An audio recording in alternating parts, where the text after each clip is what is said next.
கிரியாஸின் அதிரடி ஆடி சேல் 70% வரை தள்ளுபடி. கிரியாஸ், இது நம்ம ஃபேமிலி.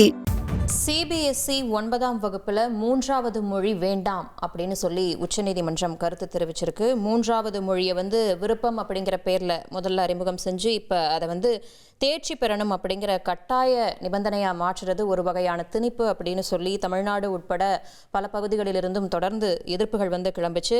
அதுலேயும் கூட குறிப்பா தமிழ்நாட்டு மக்களுடைய உணர்வுகளை இது புறக்கணிக்கக்கூடிய செயல்.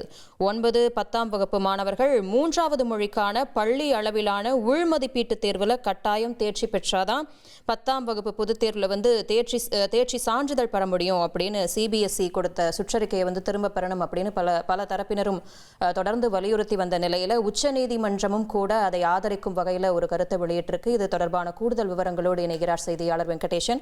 வணக்கம் வெங்கடேஷன். உச்சநீதிமன்றத்துடைய இது தொடர்பாக என்னென்ன கருத்துக்கள் சொல்லியிருக்காங்க, விரிவான தகவல்களை பதிவு பண்ணுங்க.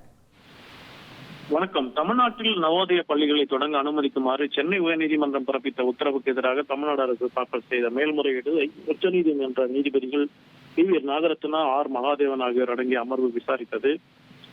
குமாரி மகாசபா சார்பில் ஆஜரான வழக்கறிஞர் எந்த ஒரு மாநிலத்திலும் எந்த ஒரு மொழியும் திணிக்கக்கூடாது என்பதே தேசிய கொள்கையாக இருப்பதாக வாதிட்டார்.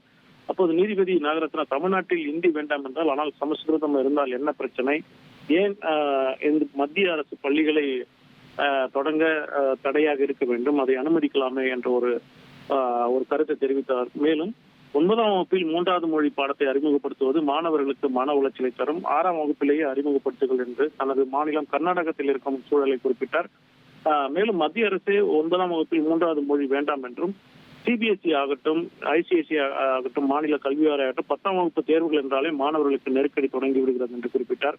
மேலும் தமிழகத்தில் நவோதய பள்ளிகளை தொடங்குவது தொடர்பாக மத்திய மாநில அரசுகளுக்கிடையே பேச்சுவார்த்தை நடைபெற்று வருவதை கருத்தில் கொண்டும் தமிழகத்தில் ஆட்சி மாற்றம் ஏற்பட்டுள்ளதை பதிவு செய்து கொண்ட உச்சநீதிமன்றம் இந்த விவகாரம் தொடர்பான இறுதி விசாரணையை ஆகஸ்ட் 11ஆம் தேதி தள்ளி வைத்து இந்த விசாரணையை தற்போது ஒத்திவைத்துள்ளது.